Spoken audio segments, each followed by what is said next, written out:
Buenas noches, estoy Dr. John Bennett, televisando de Miami. Aquí tenemos otra conferencia en el Congreso de Microanatomía y Microcirugía en Neurocirugía. Tenemos el placer hoy o esta noche de tener Byron Alexander Sandoval Bonilla. Él va a hablar de epilepsia extratemporal, cirugía de áreas elocuentes. Y él va a hablar, después tenemos poco preguntas y todo. Ok, bienvenidos, Byron. Muy buenas noches.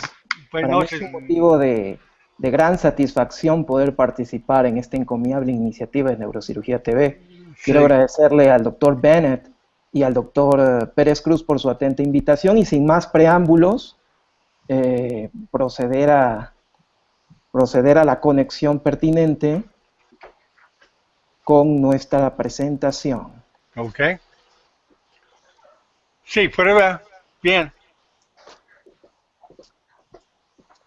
Bueno, vamos a hablar sobre epilepsia extratemporal y cirugía en áreas elocuentes. ¿Está correcta la presentación? ¿Se visualiza de manera adecuada? Sí, muy bien.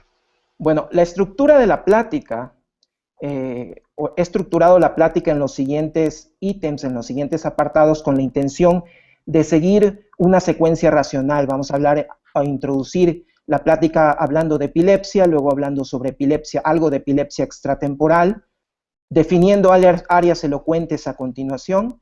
Después de eso hablaremos de cirugía en áreas elocuentes, el tema en sí, que es epilepsia y cirugía en áreas elocuentes, y conclusiones y preguntas en caso de que así sea pertinente. Vamos a hablar algo de epilepsia.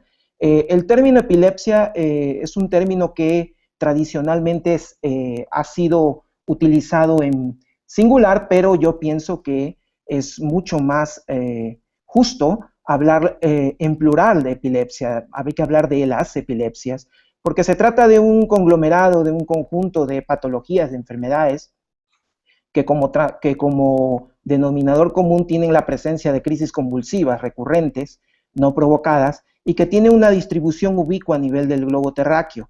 Hay pacientes epilépticos absolutamente en todo el mundo.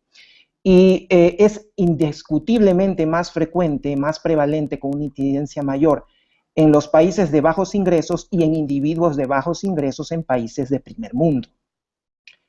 Como les platicaba, a pesar de que pareciera más justo hablar de las epilepsias porque tienen manifestaciones diferentes, tienen etiologías diferentes, tienen distribuciones diferentes, vamos a hablar como tradicionalmente se la conoce, epilepsia. La epilepsia es un trastorno neurológico crónico caracterizado por presentar crisis convulsivas recurrentes. Una sola crisis no da diagnóstico de epilepsia, y esas crisis recurrentes, más de una crisis, no deben ser provocadas. Es decir, ¿a qué me refiero con el hecho de que no deben de ser provocadas? Me refiero que una crisis convulsiva secundaria, por ejemplo, un trastorno metabólico, a un trastorno del sodio o un trastorno de la glucosa, de la glucemia, no entra en el rango de epilepsia. ¿Qué es una crisis convulsiva? ¿Qué es una crisis epiléptica? No es otra cosa que una manifestación clínica transitoria que resulta de un episodio de actividad neuronal epiléptica. Hay una población de neuronas que se están activando de una manera anormal, por sincronización anormal entre la excitación o la inhibición, porque dicha inhibición es excesiva, o es inadecuada, o porque la excitación es excesiva, como lo vemos en este video. Y dicha población neuronal puede estar localizada o puede no estar localizada. Vemos en el esquema, en la parte superior izquierda de sus pantallas, vemos una población neuronal que está generando en este signo en positivo una manifestación clínica o electroencefalográfica que corresponde a dicha localización. En el esquema que encontramos a un lado en el lado superior derecho, vemos que a pesar que la población neuronal está localizada en un lugar, la manifestación clínica o la manifestación electroencefalográfica se ve lejana al origen donde se originó dicha crisis, o inclusive en el hemisferio cerebral contralateral. Cada uno de los óvalos representa un hemisferio. Podemos también tener que la población neuronal no esté en la corteza cerebral de alguno de los dos hemisferios, sino que esté en estructuras subcorticales, talámicas inclusive, y que den unas manifestaciones clínicas y electroencefalográficas difíciles de orientar respecto al origen de dicha crisis, porque en ocasiones tienen una manifestación motora, en otras sensitiva, en otras sensoriales, en otras autonómicas, o de hecho puede ser que dicha población neuronal no se pueda localizar. Vamos a hablar de un enfoque práctico. La ILAE clasificó a las crisis convulsivas como parciales o generalizadas. Las crisis convulsivas parciales pueden ser simples cuando no hay pérdida de conciencia o pueden ser complejas cuando hay pérdida de conciencia.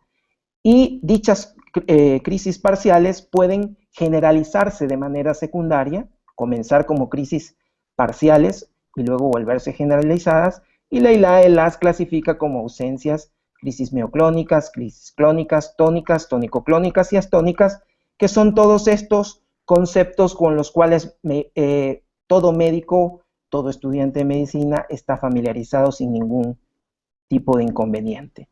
Y dentro de esta conceptualización inicial que estamos nosotros fomentando en la plática, vamos a hablar de síndrome epiléptico. El síndrome, como cualquier síndrome, es un complejo de signos y síntomas.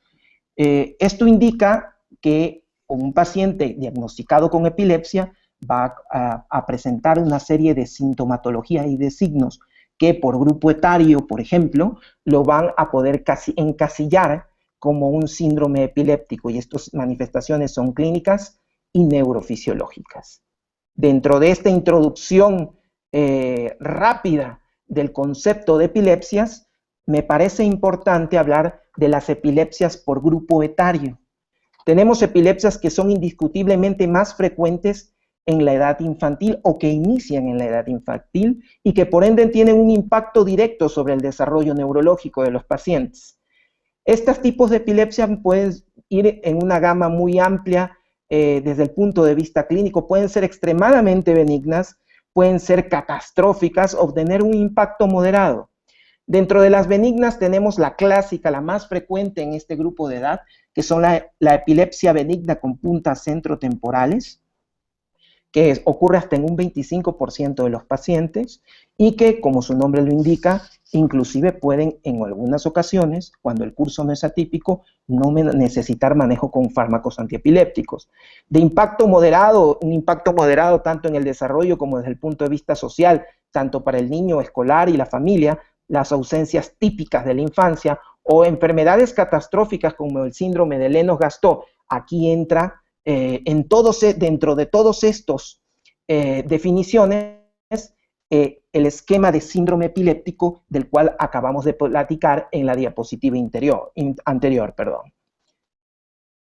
Las epilepsias también pueden iniciar en la adolescencia. La adolescencia es una etapa difícil, es una etapa de cambios, una etapa de crecimiento, una etapa de trastornos, de cambios hormonales, de cambios psicológicos, de cambios que llevan un impacto sobre la vida social, tanto del individuo como de la familia. Usualmente nosotros podemos presentar epilepsias generalizadas, idiopáticas, como la epilepsia mioclónica juvenil, o parciales específicas, como la epilepsia mesial temporal, que suele manifestarse en la adolescencia, aun cuando tiene su origen en la infancia.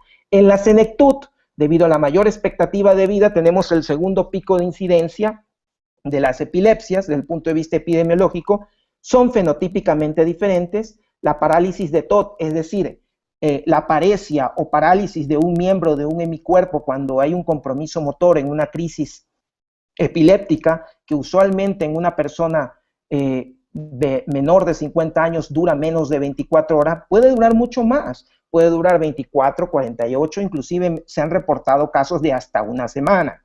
La confusión posictal es mucho más frecuente.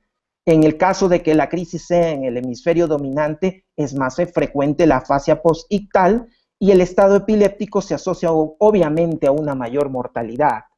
Si nosotros colocamos a la enfermedad en perspectiva y vemos de 4 pacientes, 4 personas que puedan acudir a nuestro consultorio, encontraremos que 2 de ellas, es decir, el 50% de esas personas que acudan al consultorio, se verán controladas con un primer fármaco antiepiléptico siempre y cuando sea el adecuado, siempre y cuando la elección sea la adecuada.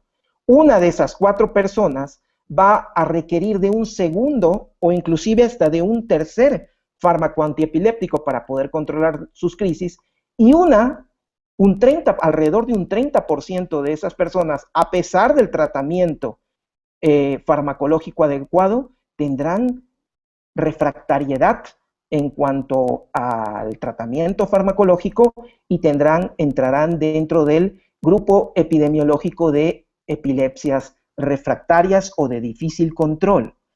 Poniendo a la enfermedad en perspectiva, epidemiológicamente vemos aquí la progresión temporal de la enfermedad. La primera crisis, una sola crisis, repito, como lo comenté en las diapositivas iniciales, no es diagnóstico de epilepsia. Usualmente el tratamiento se inicia dependiendo de si el paciente tiene o no tiene antecedentes que ameriten pensar que puede tener una segunda crisis, como por ejemplo el antecedente de una crisis febril en la infancia, un trauma craneoencefálico importante, pero si tiene un paciente una primera crisis, usualmente no se inicia tratamiento. A pesar de ello, un 60% tienen una segunda crisis y se diagnostican como epilepsia temprana, y como ustedes recuerdan, de 4 personas, 2 del 50 al 65% responden a una sola droga. Pero una de esas personas no requerirá de otra droga o de hasta una tercera droga para poder controlar su epilepsia, y un 30% de ellas se volverán resistentes al tratamiento. Muy pocas responderán a nuevos fármacos y alrededor de la mitad, un poco más de la mitad, serán candidatos para cirugía de epilepsia. Entonces, desde un punto de vista pragmático, podríamos nosotros clasificar, y esto ya no es de la idea, esto es algo propio de todo el concepto que hemos platicado desde el inicio, que las epilepsias pueden ser idiopáticas o sintomáticas, es decir, no sabemos cuál es la causa y sabemos cuál es la causa: un tumor, una malformación arteriovenosa, una displasia cortical, una malformación del desarrollo. Las idiopáticas usualmente son generalizadas. Las sintomáticas usualmente son parciales, que pueden generalizarse secundariamente o no. Usualmente las idiopáticas que son generalizadas suelen responder a fármacos, es decir, son fáciles de tratar, entre comillas. Claro, el tratamiento debe ser el adecuado.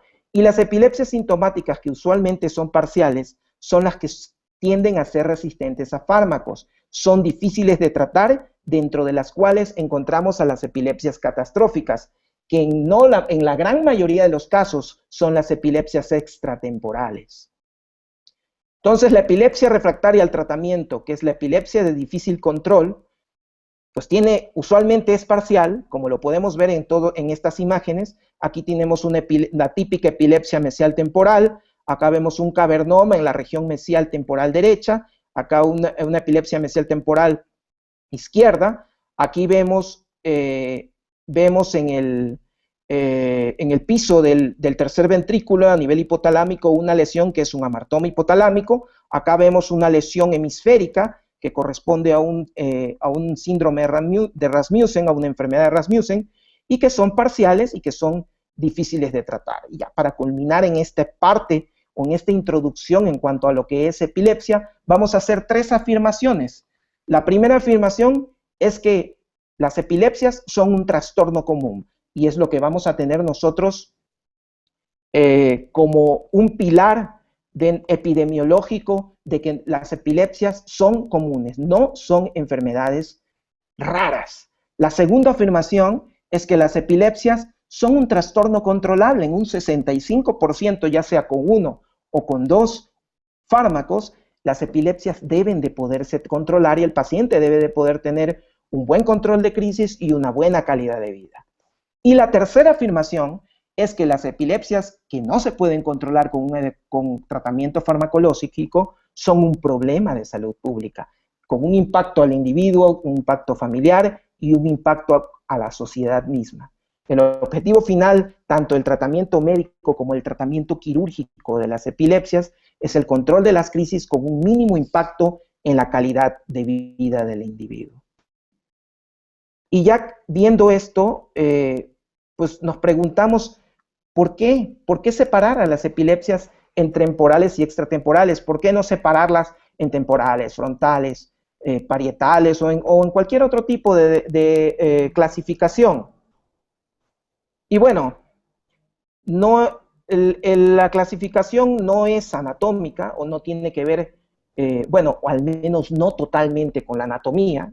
Finalmente todo tiene que ver con la anatomía, pero si nosotros recordamos los límites posteriores del temporal, tanto a nivel occipital como parietal, son delimitados por el hombre cuando ontogénica y filogénicamente se forma el cerebro, pues no hay un límite real, porque hay una continuidad evidente entre parietal, occipital y temporal. Nosotros hacemos límites artificiales mediante escotaduras e incisuras y puntos que hemos creado en función de la clínica. No es anatómico. Realmente la causa por la cual nosotros clasificamos a las epilepsias en temporales y extratemporales es por esta única patología. La patología, diría yo, que más importante dentro de las epilepsias refractarias, que recuerden ustedes que frecuentemente son parciales y frecuentemente son catastróficas, que es la epilepsia mesial del lóbulo temporal, que tengo entendido que un compañero de nosotros dará una plática posterior y ya hablará más a profundidad de esta patología y de la cirugía del lóbulo temporal. Pero basta adelantar que es la epilepsia focal refractaria más frecuente del adulto, que su tratamiento es indiscutiblemente quirúrgico y que tiene un sustrato anatomopatológico y clínico definido.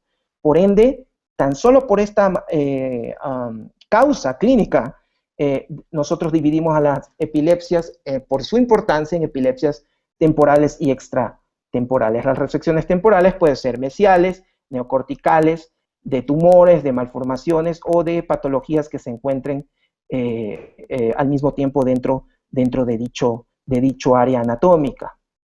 Y bueno, si vamos a hablar de epilepsia extratemporal, necesitamos hablar sobre resecciones extratemporales, resecciones amplias que ameritan estudios electrocorticográficos amplios, con mapeos cerebrales amplios, en ocasiones con pacientes despiertos, con resecciones importantes de tejido cerebral. Y es así como vamos a hablar sobre epilepsia extratemporal. La epilepsia extratemporal, no encuentro yo una mejor definición que la que le ha dado Hans Luders y sus colaboradores. Es muy vasto hablar de ella, pero vamos a hablar de las 4 más importantes a grosso modo. La primera de ellas es la epilepsia central y premotora. Para ello, regresamos a los orígenes, regresamos al estudio de la anatomía, al concepto de corteza premotora, corteza prefrontal y lóbulo central. Hablar de área motora y área sensitiva desde el punto de vista clínico o quirúrgico, hablando de estimulación cortical, si bien es cierto, las principales eferencias salen a través del haz piramidal en el giro precentral, y las principales aferencias son talámicas en el postcentral, en el área motora y sensitiva, que corresponden al área motora primaria de 4 de Brodmann y sensitiva primaria 3 de Brodmann. Los estudios de estimulación cortical indican que existen imbricaciones no poco frecuentes en estos límites anatómicos, y es por esto que el lóbulo central, es decir, el giro precentral y el giro postcentral, por delante y por detrás del surco central, se consideran una sola unidad funcional denominada a partir de ahora lóbulo central, a partir de ahora en la plática. Por delante sería este de aquí estaría el giro precentral, el surco central, y el giro postcentral, el lóbulo central. Por delante del surco precentral encontraríamos toda esta área adyacente al surco precentral que vamos a denominar corteza premotora. La corteza premotora es el área motora secundaria o área 6 de Brodmann, el área ocular frontal, el área 8 de Brodmann, y el área de Broca o área 44 de Brodmann en el hemisferio dominante, representando toda el área que se encuentra adyacente al lóbulo central. Aquí es muy interesante, vemos el omega del giro precentral, cercano aquí al surco central, que se encuentra paralelo a la terminación del surco frontal superior con el surco precentral y que nos indica el área del homúnculo de Penfield correspondiente a la mano. Hay ciertos artículos y hay ciertos libros que hablan del área motora suplementaria como parte de esta epilepsia central y premotora, y desde mi punto de vista eso es incorrecto, puesto que las crisis convulsivas de la epilepsia central y de la epilepsia premotora son muy diferentes a las crisis que denominamos de área motora suplementaria, por lo que la vamos a obviar dentro de esta introducción de epilepsias extratemporales. ¿Cómo son las crisis? Vienen en racimos, son usualmente muy frecuentes, se suelen presentar en la noche, hasta un 50% de los casos los pacientes presentan estado epiléptico y de un 45 a un 53% de los casos suelen presentar cefalea posictal. La otra que es extremadamente interesante es la epilepsia frontal mesial. Aquí nuevamente tenemos que regresar a la anatomía, recordar las estructuras como el cíngulo, que se encuentra pues suprayacente al cuerpo calloso, ¿no? Desde el geno del cuerpo calloso, en la superficie superior al cuerpo calloso, el surco del cíngulo por encima de este, la rama marginal del cíngulo, que es la rama que divide la precuña de la parte mesial del lóbulo central, que en la cara medial del hemisferio se denomina lóbulo paracentral, la continuidad del surco precentral, que divide al lóbulo paracentral, que es la unidad funcional motora y sensitiva, del área motora suplementaria, que es la porción del giro frontal superior por delante del surco precentral, y que se denomina área motora suplementaria o motorosensitiva suplementaria. La semiología es diferente. Los pacientes suelen tener movimientos asincrónicos, bilaterales, movimientos frenéticos, con posturas tónicas bilaterales, con preservación parcial de la conciencia. Aquí dice distónicas, es posturas tónicas bilaterales, porque usualmente el área motora suplementaria tiene un control previo a la formación o a la generación del movimiento, y suele llegar a la musculatura axial. Estas crisis son denominadas, como les dije, crisis del área motora suplementaria. Existen otros tipos de crisis que se denominan crisis hipermotoras. El paciente puede hacer pedaleo con sus piernas, puede tener automatismos complejos, vocalizaciones simples, lo que probablemente en la Edad Media denominaban, hacían o requerían el llamado de un sacerdote para un exorcismo, pero muy probablemente hayan sido crisis hipermotoras, epilepsias frontales mesiales, y ausencias motoras, es decir, arresto de motor, es decir, total ausencia de movimiento con amnesia. El problema de estas epilepsias es que son profundas, que las crisis suelen propagarse rápidamente dentro del mismo hemisferio y mucho hacia el otro hemisferio. Salen del límite del lóbulo frontal y del límite de dicho hemisferio, dada su cercanía con el cuerpo calloso. Existe dicha tendencia a la propagación transcallosa, y el registro electroencefalográfico es muy difícil, tanto el convencional como el invasivo. Cuando hablamos de epilepsia frontal basal, necesitamos nosotros ubicarnos en la región orbitofrontal. La región orbitofrontal, pues, es la región que se encuentra entre estos dos surcos, el surco orbitario lateral, que divide el giro frontal inferior de la región frontal basal, el surco orbitario medial, cuyo sinónimo es el surco olfatorio, y que divide a los giros orbitarios del giro recto, y sobre el cual se encuentra el surco olfatorio. Si nosotros quisiéramos dividir al área frontal basal, la podríamos dividir en un área orbitaria, una corteza orbitaria más anterior, sustancia perforada anterior que no la vemos aquí, y la parte que tampoco se ve aquí, de la corteza frontal que se encuentra en la línea media interpeduncular. Hacia lateral, la corteza frontal basal se continúa con el uncus, como ya bien lo indicó el doctor Pérez Cruz en su, por cierto, maravillosa muestra de disección. Me quedé muy encantado con su, felicitaciones al doctor, hacia el uncus y hacia medial, hacia el giro subcalloso. Las crisis parciales de este tipo de epilepsias son complejas, con pérdida de la conciencia, con inicio motor. El paciente suele hacer muchos gestos orales, gestos con las manos, suele tener alucinaciones olfatorias por la presencia del compromiso del nervio olfatorio, y signos autonómicos suele tener compromiso de frecuencia cardíaca, flush facial, puede orinarse, puede tener sensación de hambre, de frío, de calor, y no es muy infrecuente que muchos psiquiatras vean a estos pacientes y los califiquen como pseudocrisis. Las epilepsias parieto-occipitales, pues cuando son occipitales, las semiologías suelen ser alucinaciones visuales elementales, ver colores, ver formas, tener ceguera durante la crisis, parpadeo o movimientos oculares, y las parietales puras, que son muy, muy raras, suelen presentarse con auras somatosensoriales con cualquier tipo de alteración en la sensibilidad y cualquier tipo de déficit sensitivo y tal contralateral. Pueden haber alucinaciones visuales complejas, ya pueden verse formas, animales, personas, pero no por compromiso parietal, sino por propagación temporal posterior o por propagación límbica. Y en esto hemos terminado pues con los primeros dos ítems de la estructura de nuestra plática. Vamos a hablar de qué son áreas elocuentes.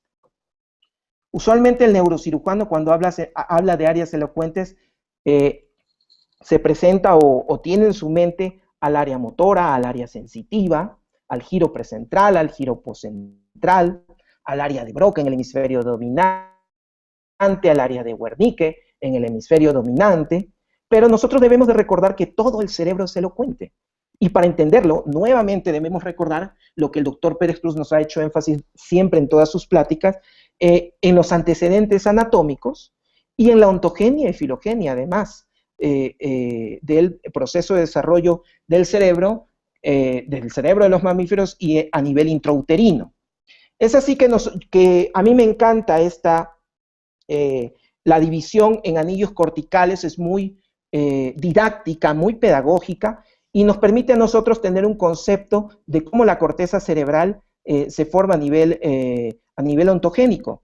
El primer anillo, el anillo más interno, es el anillo cortical primitivo, que corresponde a la corteza límbica, en este caso la corteza hipocampal en el esquema, seguido de un anillo cortical medial que lo abraza, que es este de aquí, en este hemisferio, en el hemisferio izquierdo, e igual hace lo propio en el hemisferio derecho, que está formado, en este caso, por el giro parahipocampal, por la corteza insular, por la corteza del cíngulo, y que corresponde a corteza que es histológicamente diferente a la corteza del anillo cortical interno o primitivo. Y finalmente un anillo cortical lateral con una corteza cerebral con laminación histológica mucho más reciente desde el punto de vista filogenético. El desarrollo cortical mamario así lo corrobora. Aquí podemos ver que las estructuras límbicas son más primitivas. La mesocorteza, que tiene ya 6 capas con las estructuras límbicas y paralímbicas, son pues ya mucho más recientes, y finalmente las estructuras neocorticales, que contienen a las áreas o a las cortezas primarias motora, sensorial, visual, auditiva, las lengüesas del lenguaje o asociativas, son las que se encuentran mucho más laterales, por así decirlos. Todo el cerebro es elocuente.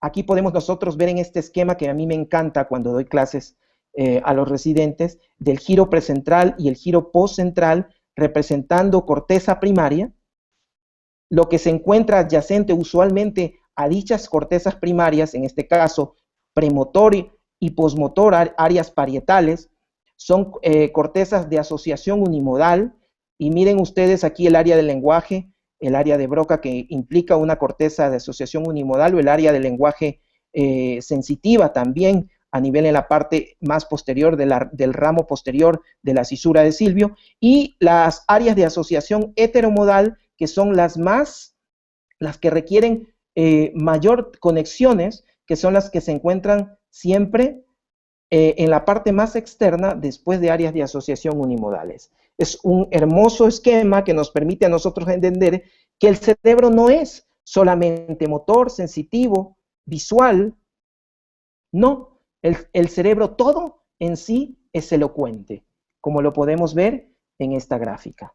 No solo las cortezas que habíamos platicado en un inicio, sino las cortezas de asociación unimodal y las cortezas de asociación multimodal. Separamos nosotros la cirugía temporal y extratemporal. ¿Por qué insistimos también, así como la separábamos en epilepsia temporal y extratemporal? Pues porque el lóbulo temporal, como ustedes pueden ver, contiene corteza límbica, paralímbica, y neocorteza contiene los 3 elementos de los anillos corticales de los cuales habíamos platicado nosotros: límbica, paralímbica y neocorteza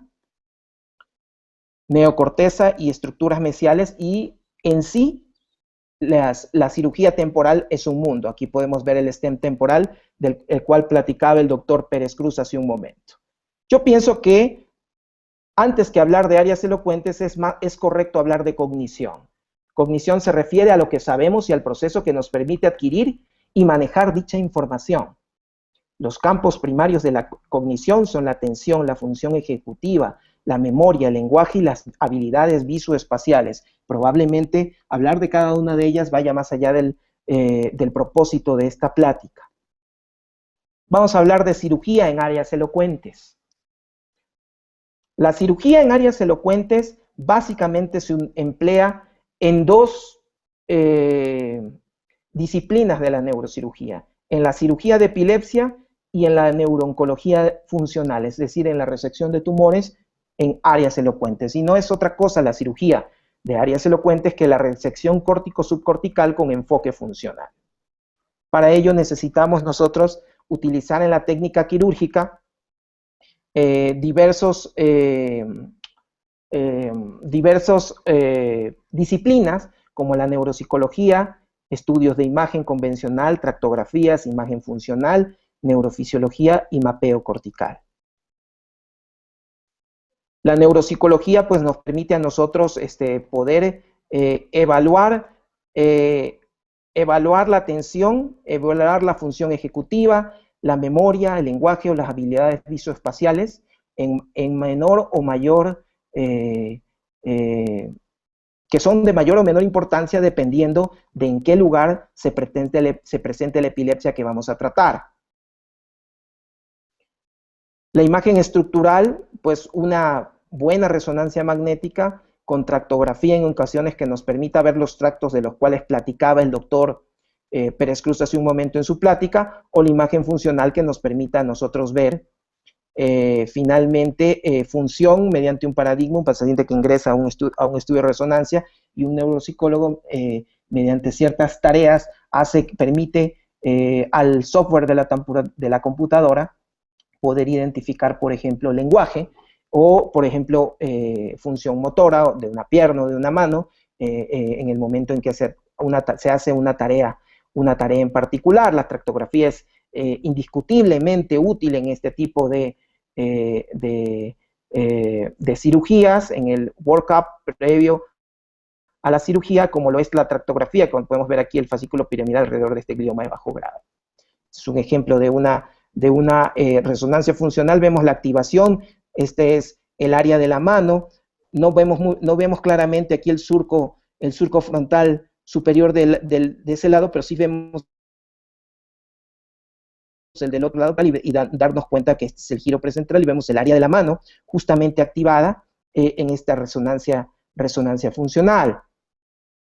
También nos hacemos o requerimos de estudios neurofisiológicos con la finalidad de poder identificar el área que se va a operar, en el área epiléptica desde un punto de vista convencional, con electrodos de superficie, o invasivas colocando electrodos dentro del cráneo, ya sea por una craniotomía o con técnica de estereotaxia, colocando electrodos profundos. La idea o la intención de realizar esto es para poder registrar la crisis y poder corroborar o hacer una confrontación entre lo que estamos viendo desde el punto de vista clínico, por ejemplo, en este paciente con automatismos orales importantes, con movimiento importante de las piernas, pedaleo podríamos decir nosotros, con un movimiento ocular importante, muy sugestivo de de una crisis frontal. Para llevar a cabo una cirugía en área elocuente necesitamos tener técnicas de mapeo cortical.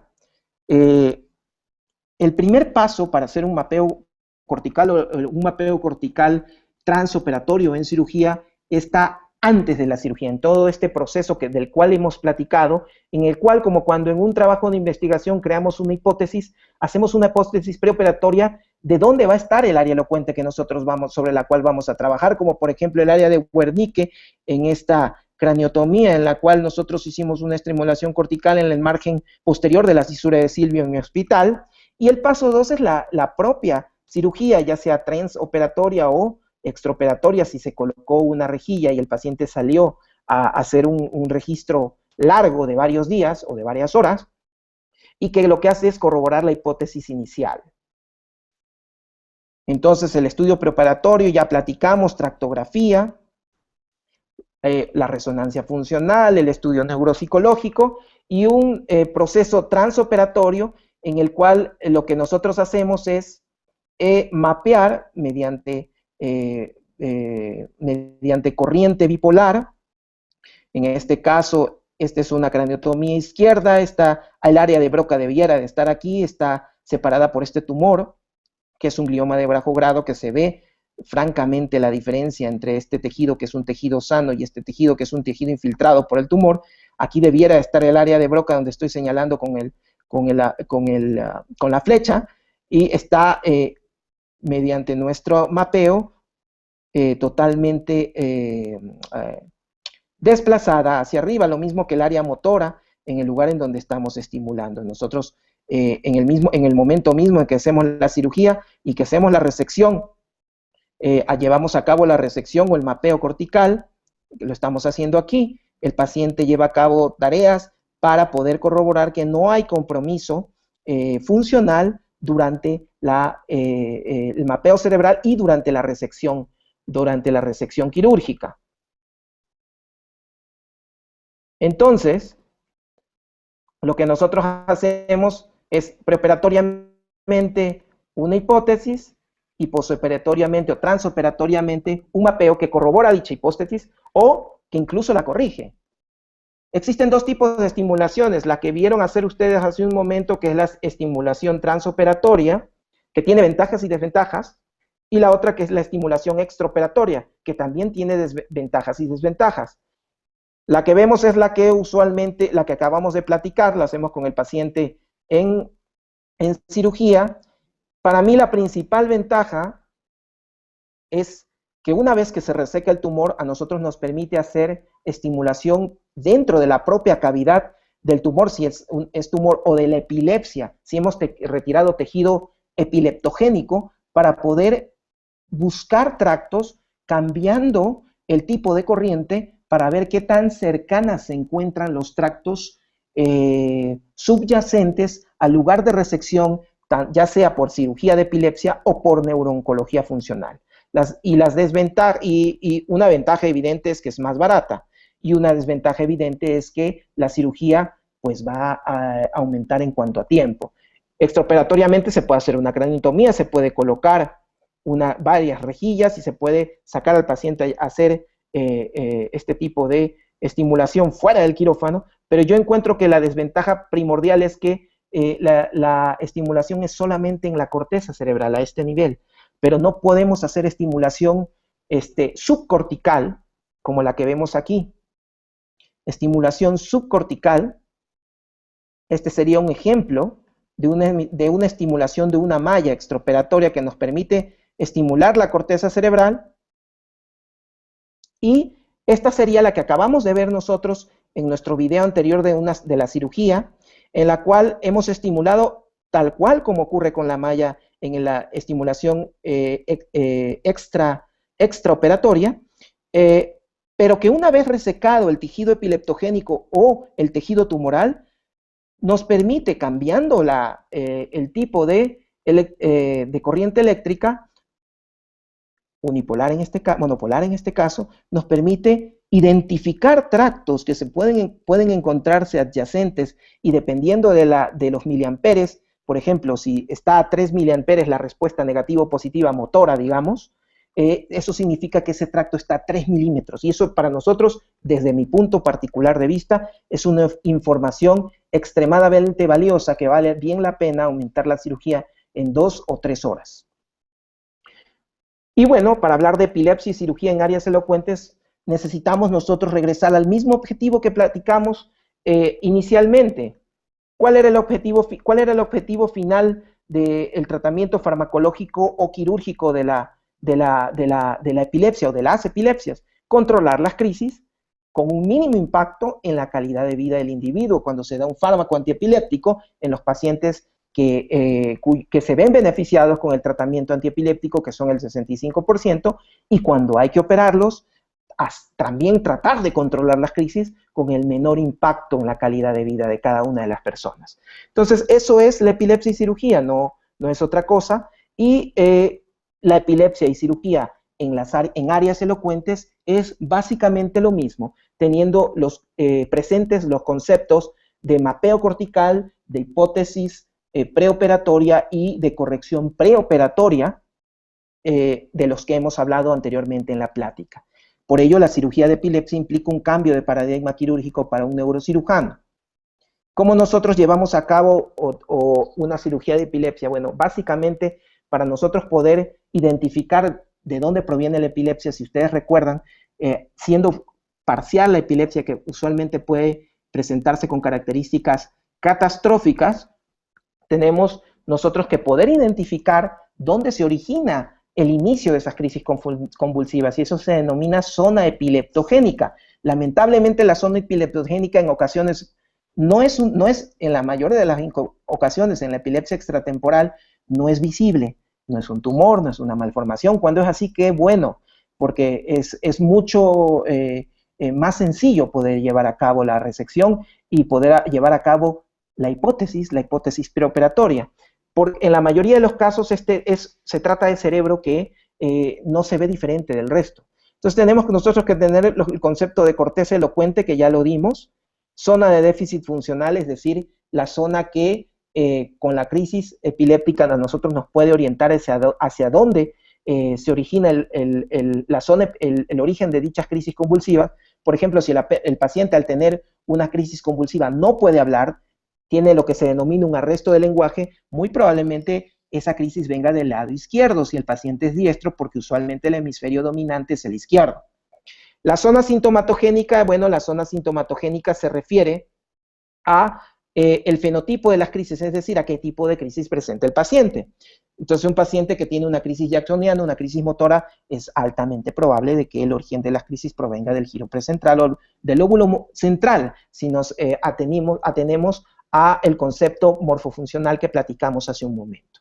La zona irritativa no es otra cosa que el registro de electroencefalográfico de superficie que puede decirnos, a pesar de que el origen de las crisis sea, por ejemplo, temporal, puede decirnos en ocasiones un electroencefalograma que la crisis es frontal, en otras ocasiones que es temporal del otro lado, y realmente hay que tomarlo con pinzas. Un electroencefalograma hay que tomarlo con pinzas, debe contextualizarse dentro del contexto propio de la hipótesis que se lleva a cabo cuando se hace un protocolo de estudio de un paciente en cirugía de epilepsia. La zona inicio ictal no es otra cosa que la zona sintomatogénica y la zona irritativa juntas, al realizar un video en el cual nosotros tratamos de ver qué reacción tiene el paciente, cuál es su primera manifestación clínica, cuál es la primera manifestación fenotípica de su crisis convulsiva, y vemos el registro para tratar de nosotros poder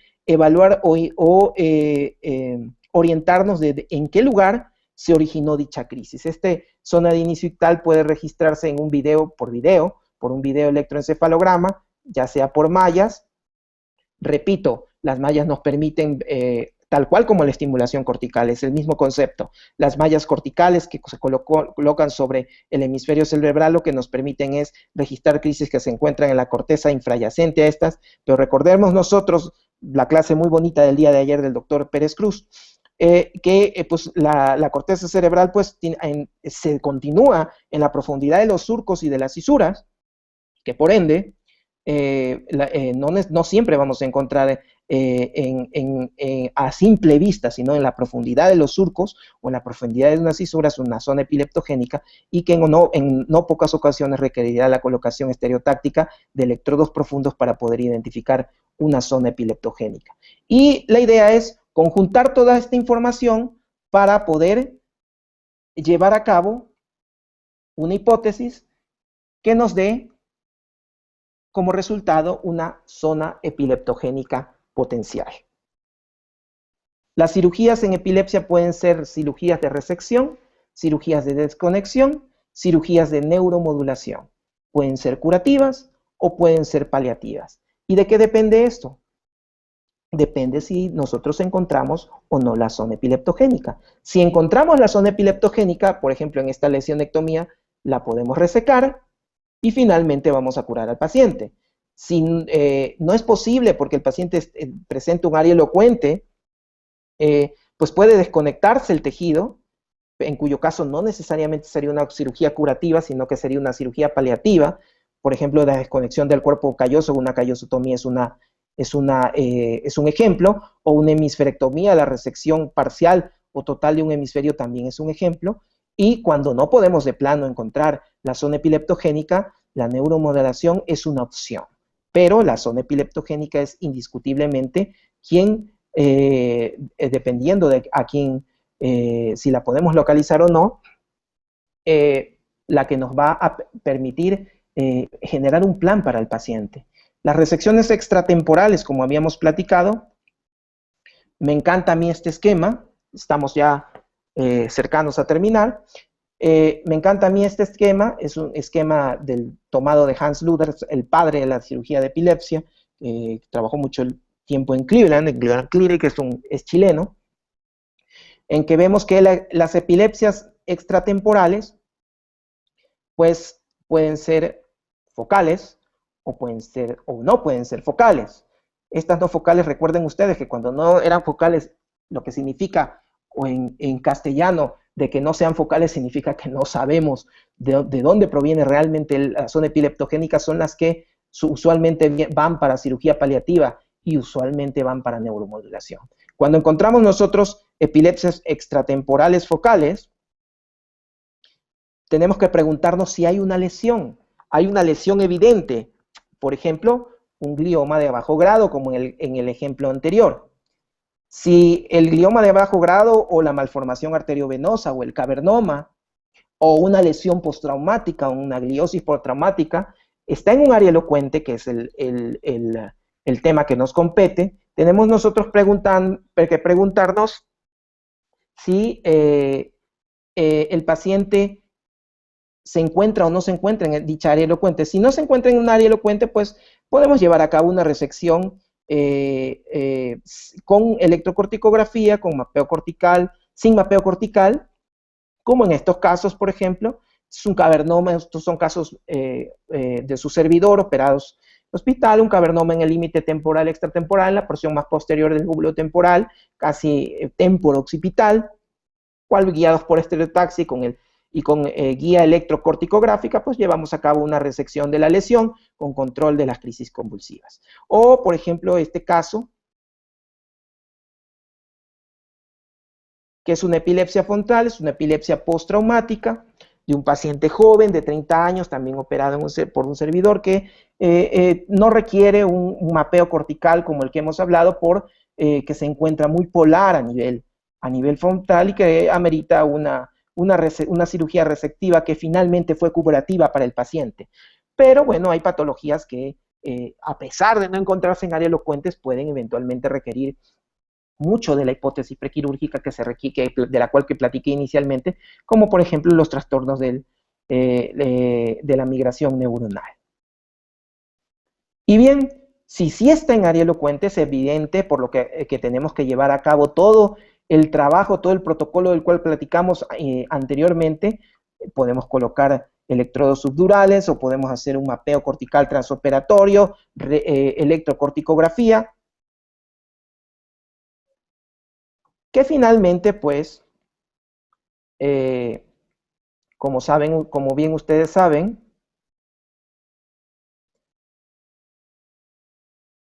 amerita o puede ameritar dependiendo si en este caso se trata de una lesión tumoral o una displasia cortical o un cavernoma, una malformación vascular.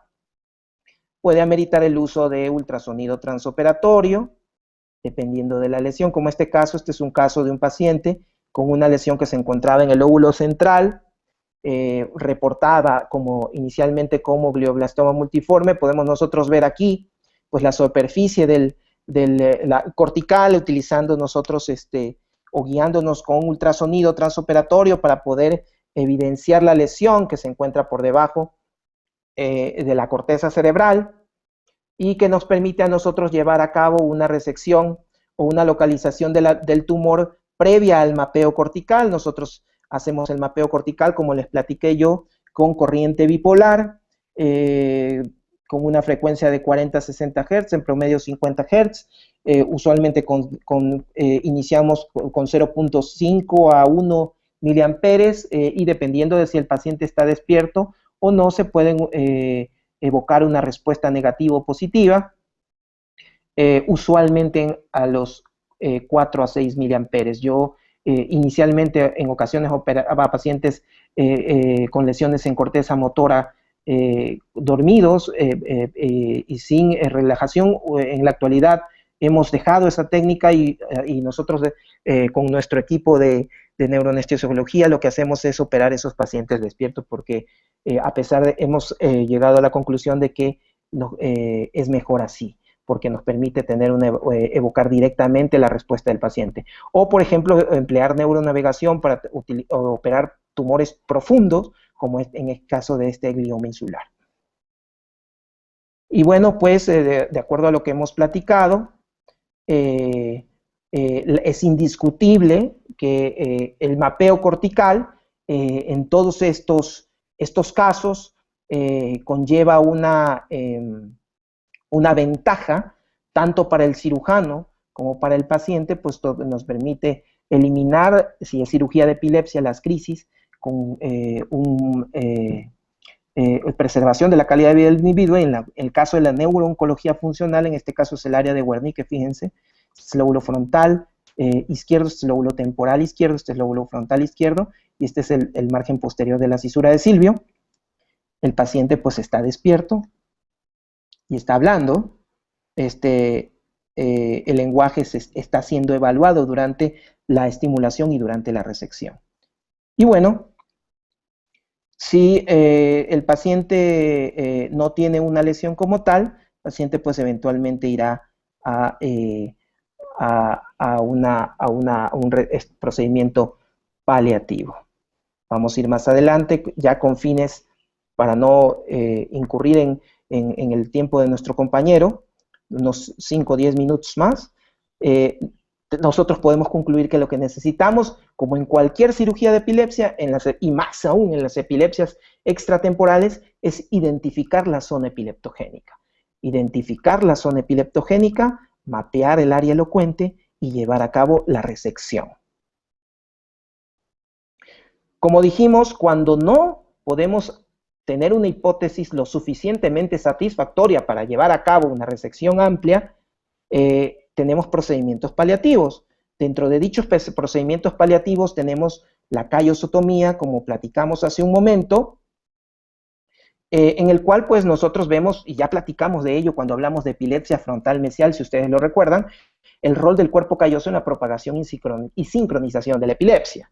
Entonces, una epilepsia frontal mesial que se origina en el cíngulo, que se origina en la cara medial del giro frontal superior, está muy, muy cerca del cuerpo calloso y tiende en muchas ocasiones a propagarse al hemisferio contralateral. Y es por eso que desde los años 40 se propuso con la intención de sincronizar las crisis, de evitar la sincronización de crisis en ambos hemisferios e intentar lateralizar las crisis, realizar la resección del cuerpo calloso. Inicialmente eran resecciones amplias que generaban mucha morbilidad. Hoy en día las resecciones son de los 2/3 anteriores del cuerpo calloso, como pueden ver en esta resonancia, y que generan, si bien especialmente en adultos, déficits transitorios con recuperación usualmente importante, llegan a condicionar una mejoría muy importante en cuanto a epilepsias catastróficas de pacientes que tienen 100, 200, 300 crisis al día. La idea de la callosotomía es disminuir la frecuencia de las crisis e intentar lateralizarlas, es decir, intentar que se queden en el hemisferio que es potencialmente el que las genera. Está indicado en las crisis atónicas, especialmente en los drops attacks, cuando el paciente cae y se golpea, y en las crisis secundariamente generalizadas, muy usuales en el síndrome de Lennox-Gastaut. Es un procedimiento obviamente paliativo y hay que tener en cuenta que especialmente en adultos puede haber un síndrome de desconexión, de mutismo o de asinesia post-callosotomía. Otro procedimiento que se puede llevar a cabo como procedimiento paliativo en cirugía de epilepsia extratemporal son las hemisferectomías que iniciaron con Dandy a inicios del siglo XX, quien pues realizó resecciones hemisféricas con la finalidad de resecar tumores. Crinolo en los 50 lo aplicó a la cirugía de epilepsia y pues se llevó a cabo una evolución bastante importante hasta las hemisferectomías funcionales de Rasmussen en el año hace más de 40 años, y las resecciones actuales que son más bien desconexiones, resecciones parciales, por ejemplo, del lóbulo paracentral, resecciones adyacentes, desconexiones posteriores y anteriores, y lobectomías temporales. Este es el diagrama de una hemisferectomía funcional, una resección del lóbulo central, una lobectomía temporal, una desconexión posterior y una desconexión anterior,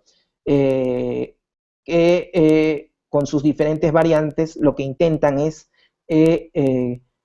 disminuir la cantidad de crisis en las epilepsias catastróficas. Dentro de los trastornos adquiridos en los cuales se llevan a cabo hemisferectomías, la encefalitis de Rasmussen es el ejemplo más representativo, y dentro de los trastornos congénitos, la hemimegalencefalia, el síndrome de Sturge-Weber, son ejemplos muy, muy conspicuos. Los datos claves para utilizar o emplear o proponer una hemisferectomía en una epilepsia catastrófica es la imagen, que la imagen sea una imagen evidentemente hemisférica y que el electroencefalograma esté lateralizado.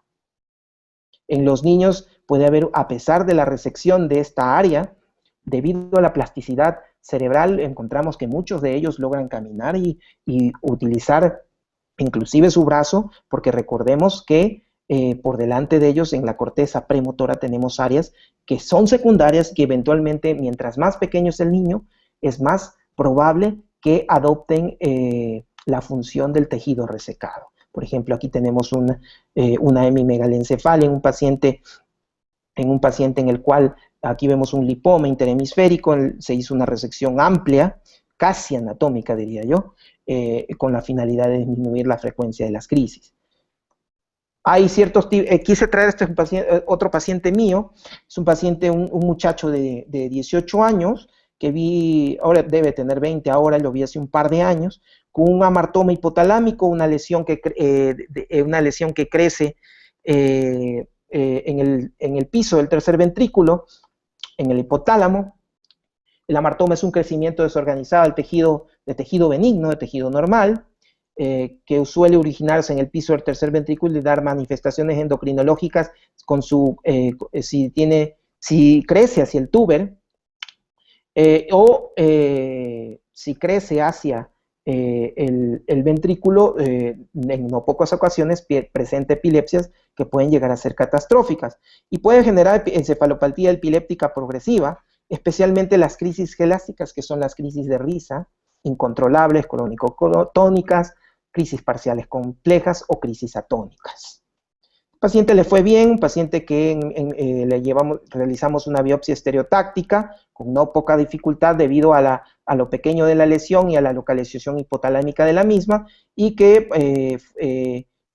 fue llevado a cabo una radiocirugía por parte del doctor Adán Ágreda, con quien tenemos colaboración en el Hospital de Oncología del Centro Médico Nacional donde estamos, y que ha logrado un control en los últimos años de la lesión, con una mejoría importante tanto a nivel de crisis y endocrinológica, puesto que recibe tratamiento sustitutivo. La neuromodulación es la última de las opciones, o una opción importante cuando no podemos localizar el área o la zona epileptogénica, y dentro de la estimulación tenemos pues a la estimulación vagal como el armamentario más importante, y cuyo fundamento es pues intentar controlar esa sincronización anormal de la actividad neuronal. Si ustedes recuerdan, en la segunda diapositiva o tercera diapositiva, yo hablé que las causas de las crisis convulsivas podían ser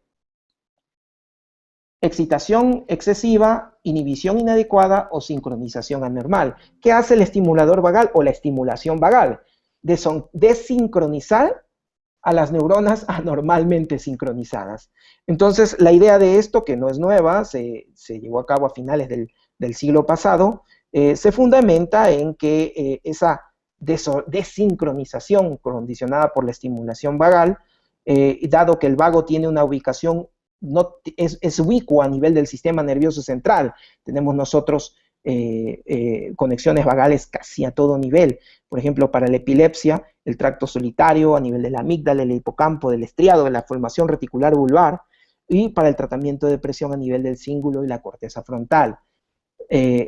Realmente especificar cuál es la manera en la cual funciona es difícil hoy en día, pero sí sabemos que la desincronización de dicho problema, de dicha crisis convulsiva, es la que hace que el paciente mejore clínicamente. Las indicaciones son epilepsia refractaria con crisis no localizables, cirugía fallida en epilepsia con crisis localizables y epilepsia bihemisférica. Existen otros tipos de estimulaciones cerebrales profundas, a nivel del cerebelo, a nivel subdural, a nivel del núcleo centromediano, que es la clásica de un insigne mexicano, el doctor Velasco, que la propuso en el 93, junto con la estimulación hipocampal, con el doctor Velasco en el año 2000, y en mi hospital el doctor Luis García Muñoz, que también la ha llevado a cabo en un par de pacientes. Ya no está con nosotros el doctor, se jubiló, pero llevó a cabo varias de estas estimulaciones hipocampales, estimulación del núcleo caudado, núcleos mamulares y núcleos anteriores del tálamo, que debido a la dificultad de la replicación, o a la poca, o que el hecho de que las series son pequeñas, es difícil dar una conclusión quirúrgica en cuanto a su utilidad, que indiscutiblemente en muchos casos es inconmensurablemente beneficiosa para los pacientes, para pacientes muy seleccionados, en quienes poca cosa se puede hacer desde el punto de vista receptivo. Como conclusiones tenemos pues que la epilepsia extratemporal, como todas las epilepsias, es una epilepsia, las epilepsias refractarias, que usualmente son catastróficas, suelen ser parciales, que el hecho de que estén en áreas elocuentes no implica que no se pueda llevar a cabo una resección, dependiendo de la etiología de la epilepsia, adecuada,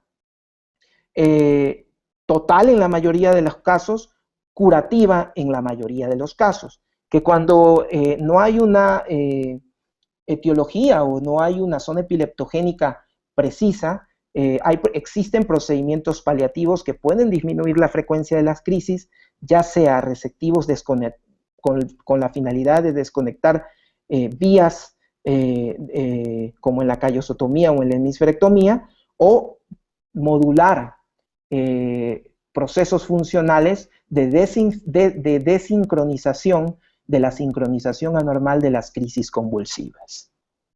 Muchas gracias. Mucho gusto. Mucho gusto, Bayron. Excelente, bien claro, buena presentación.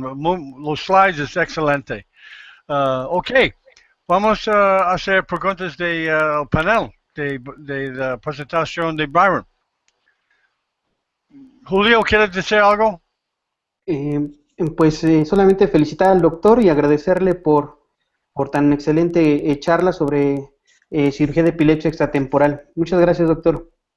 No, Gracias, Julio. muchas gracias. Y Gustavo, lo siento, estamos tarde, pero ¿tiene algo a decir a Byron? Sí, No, bueno, igual que Julio, felicitarlo, ha sido una excelente charla sobre cirugía de epilepsia extratemporal. Para los que nos dedicamos a esto, sabemos que constituye un reto muy importante, porque cuando no se logra identificar adecuadamente el foco epiléptico, el resultado de la cirugía es pobre. Entonces, la cirugía extratemporal en todas sus modalidades constituye un reto, y pues una felicitación por la excelente charla, Byron. Gracias, muchas gracias. Gracias. ¿Y Arturo, quieres decir algo? No está. ¿Y Norma, quieres decir algo? Norma. Pues nada más felicitar al doctor por la ponencia, me pareció muy interesante. No pude entrar al panel desde el principio, pero lo estuve viendo por medio de YouTube y es pues una ponencia excelente, doctor, muchas felicidades. Gracias. Y pues Sí, todos esperemos que siga sí. habiendo este tipo de ponencias, sobre todo para los estudiantes, fue muy ilustrativa para ellos y espero poder compartirla con los miembros de la asociación. Será un honor y un placer. Muchas gracias, doctora. Sí, Norma va a formar un grupo grande de estudiantes. Espero que sí, para beneficiar de los neurocirujanos aquí. Ok, bien, es tiempo para, lo siento, estamos poco tarde, pero muchas gracias y bienvenidos a la próxima. Muchas gracias. Ok, chao.